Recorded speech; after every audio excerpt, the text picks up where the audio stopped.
کہ کسی بے عقل کی سمجھ میں یہ بات نہ آ جائے کہ سرکار کو فلاں وجہ سے فضیلت ملی، فلاں مہینے میں پیدا ہوئے تب فضیلت ملی، فلاں مقام میں پیدا ہوئے تب فضیلت ملی۔ فرمایا سارے ایک طرف رہ جاؤ، ہم سارے زمانے کو محمد سے فضیلت دینا چاہتے ہیں۔ جس جس کو فضیلت ملے مصطفیٰ سے مل رہے، دنوں کو بھی فضیلت مصطفیٰ سے ملتی ہے، مہینوں کو بھی فضیلت مصطفیٰ سے ملتی ہے، خاندانوں کو بھی فضیلت مصطفیٰ سے ملتی ہے، نسل انسانی کو بھی فضیلت مصطفیٰ سے ملتی ہے۔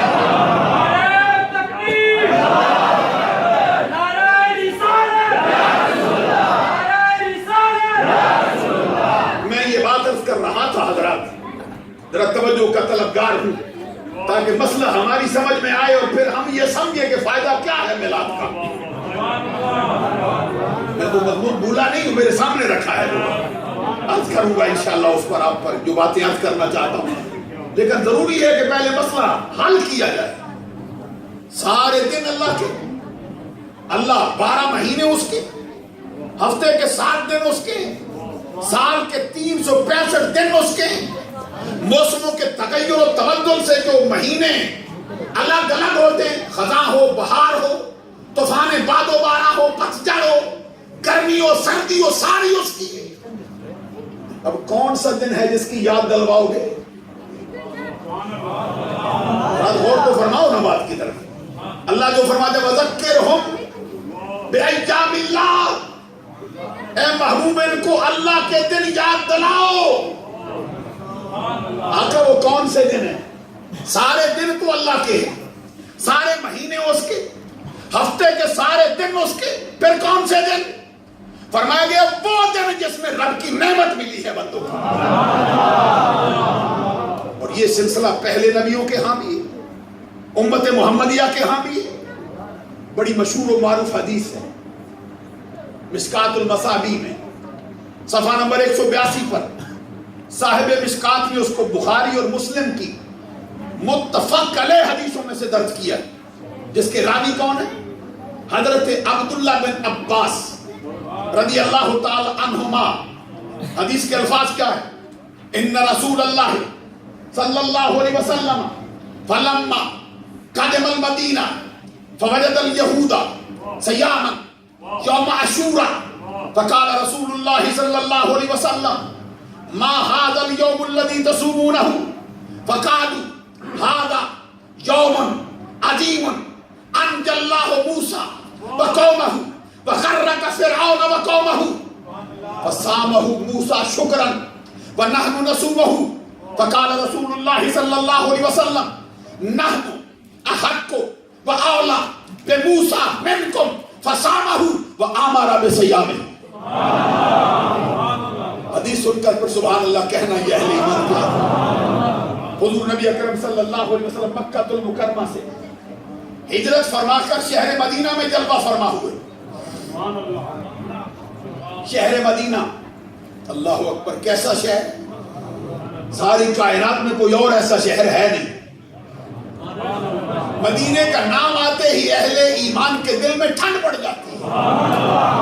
اعلیٰ حضرت نے بھی اس کا ادار فرمایا اپنے لفظوں میں، جس میں وہ فرماتے ہیں مدینے کے خطے خدا تجھ کو رکھے، مدینے کے خطے خدا تجھ کو رکھے، غریبوں فقیروں کے ٹھہرانے والے، تو زندہ ہے واللہ، تو زندہ ہے واللہ، میرے چشم عالم سے چھپ جانے والے۔ پھر جولی پھیلا کے دے برستا نہیں دیکھ کر ابر رحمت، وہ نہیں دیکھتا اس کا چہرہ کالا ہے، نہیں دیکھتا اس کی برادری چھوٹی ہے، جس پہ تیرا دل چاہے مہربان ہو جاتا ہے۔ برستا نہیں دیکھ کر ابر رحمت، ہم بدوں پر بھی برسا دے برسا دے۔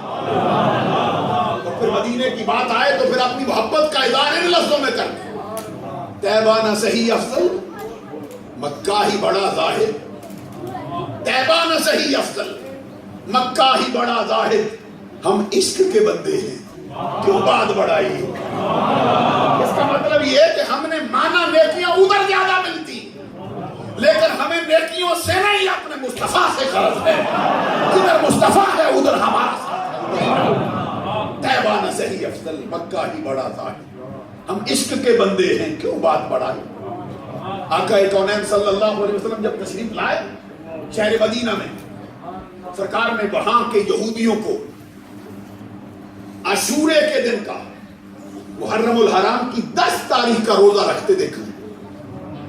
سرکار نے سوال کر دیا، ما ھذا اليوم الذی تصومون، سال کے 365 دن ہیں، سارے چھوڑے بیٹھے ہو، صرف 10 محرم الحرام کا روزہ کیوں؟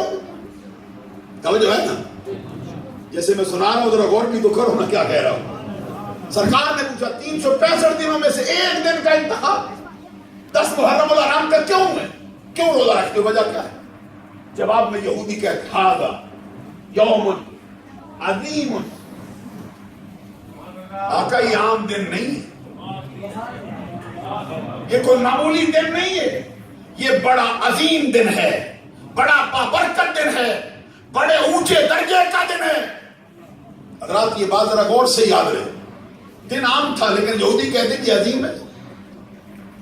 اگر یہ ان کا کہنا جائز نہ ہوتا سرکار کہتے غلط کہتے، اور نبی کی شان کے لائق نہیں کہ ان کے سامنے کوئی بات غلط کہی جائے وہ اس پہ خاموش ہو جائیں، جیسے آج کل بندے کہتے ہیں۔ ذرا غور کرو، بندے کہتے ہیں بھئی یہ طریقہ صحیح ہے، ذرا خاموشی بہتر ہے، چھوڑو جی، لیکن نبی کی شان کے لائق نہیں۔ ان کے سامنے کوئی غلط بات کہے فوراً روکتے، غلط کہہ رہا ہے، نہیں ایسا ہے ایسا ہے۔ اور جس بات پر نبی منع نہ کرے، سرکار کا اپنا فعل نہ ہو، سرکار کا اپنا عمل نہ ہو، وہ بھی حدیث کا درجہ پاتا ہے۔ آپ کو معلوم ہے حدیث کی 3 قسمیں ہیں بنیادی طور پر، حدیث قولی، حدیث فعلی، حدیث تقریری۔ قول، فعل، تقریر سرکار کا حدیث کہلاتا ہے۔ قول سے مراد سرکار کی زبان سے نکلنے والے الفاظ جنہوں نے امت محمدیہ کا دامن بھر دیا ہے۔ فعل سے مراد سرکار دو جہان کا اپنا عمل، زبان سے حکم نہیں دیا، خود کر لیا، یہ ہے فعلی۔ اور ایک ہے تقریری، وہ کیا ہے؟ نہ سرکار کا عمل، نہ سرکار کا فعل، کسی دوسرے بندے کا فعل، کسی دوسرے بندے کی گزارش جو سرکار کی موجودگی میں اس نے کی ہو، سرکار نے اس کو منع نہ کیا ہو، اس پر ناپسندیدگی کا اظہار نہ کیا ہو، وہ بھی حدیث تقریری کا درجہ پا گیا۔ اب دن عام تھا، یہودیوں نے کہا یوم عظیم، آقا یہ عظمت والا دن ہے۔ کیوں؟ کہتے انجى الله موسى وقومه فغرق فرعون وقومه، اللہ تبارک و تعالیٰ نے اس دن موسیٰ علیہ السلام کو اور ان کی قوم کو نجات عطا فرمائی، فرعون کو اس کے پیروکاروں کو غرق کر دیا۔ یہ دن عظمت والا ہے۔ ہم کہتے جس دن موسیٰ اور ان کی قوم کو نجات ملے وہ دن تو عظمت والا ہے، جس دن ساری کائنات کو نجات دلوانے والا آئے وہ دن عظمت والا ہے۔ وہ عام دنوں سے بڑھ کر کیوں نہیں ہوتا؟